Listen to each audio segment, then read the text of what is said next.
The Aegean Sea, a place of myth, of gods and heroes, of ancient empires that rose and fell with the tides.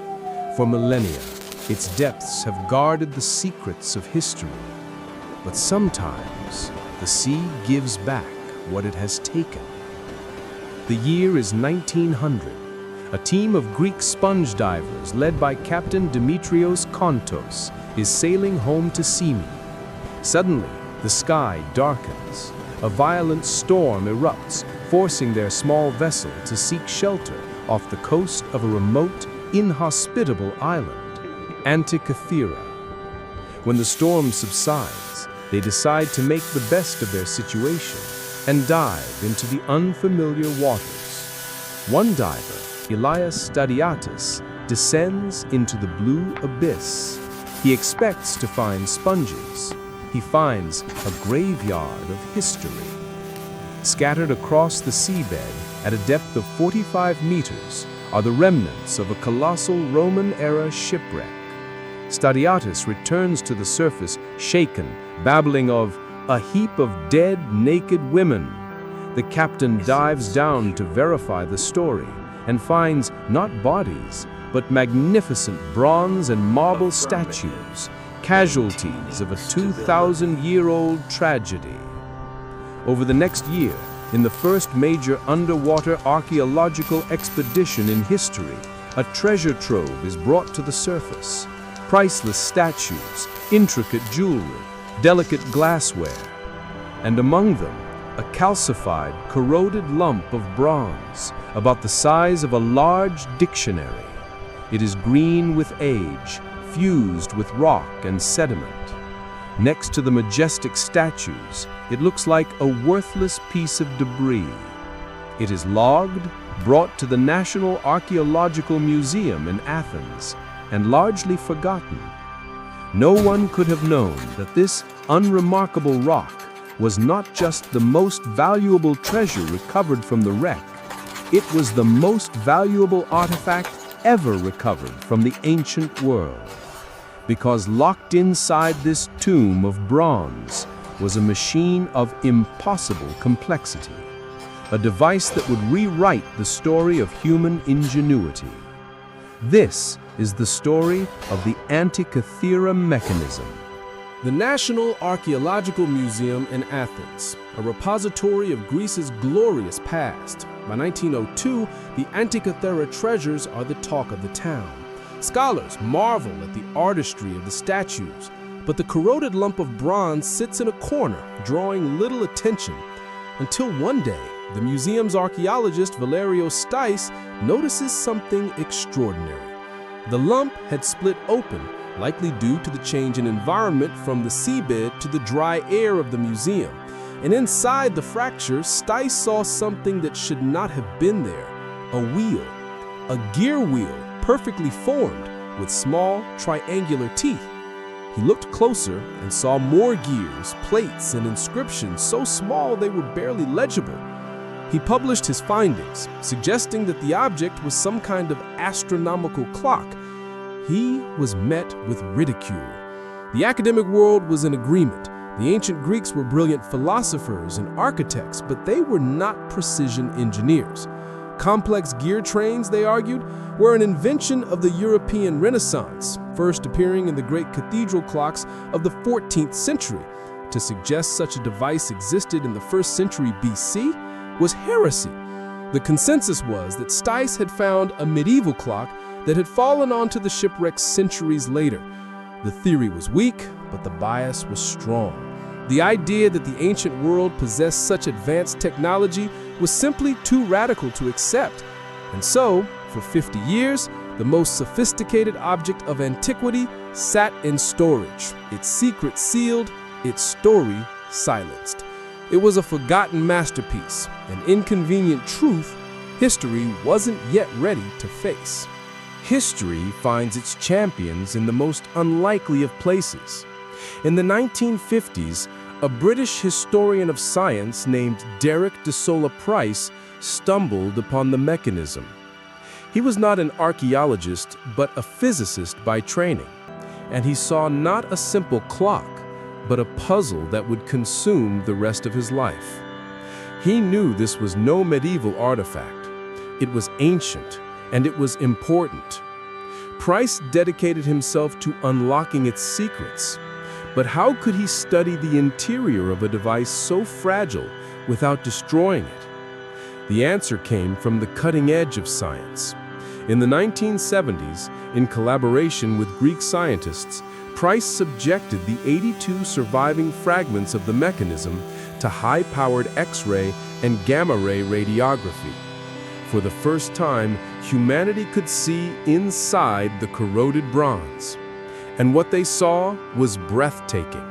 A universe of interlocking gears, at least 30, precisely engineered, laid out with the logic of a master craftsman. It was a clockwork cosmos.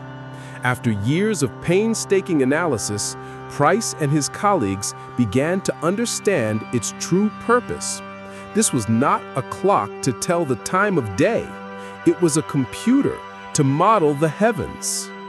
This is the Antikythera Mechanism, as its creators intended it. By turning a single knob on its side, the entire cosmos was set in motion.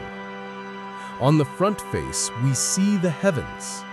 This pointer shows the position of the sun against the zodiac. Another shows the phase of the moon. The ancient Greeks knew of 5 planets visible to the naked eye: Mercury, Venus, Mars, Jupiter, and Saturn. Separate pointers moving on impossibly complex paths tracked their intricate dance across the sky. But the true genius of the machine is on the back.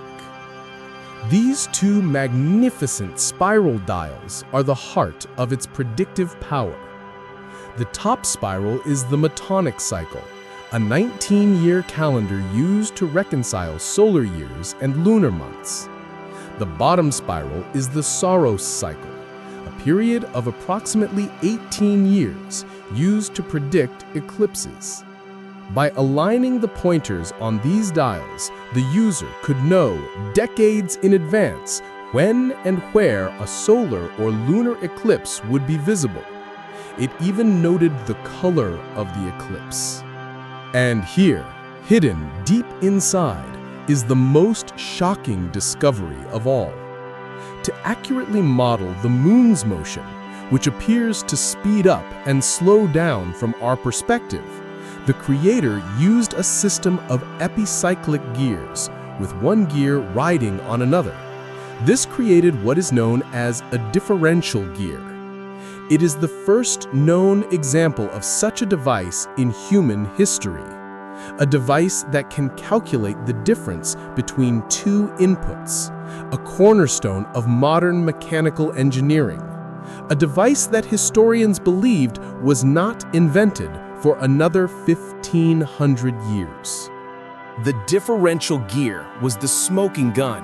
It proved beyond any doubt that this was a machine of unparalleled sophistication.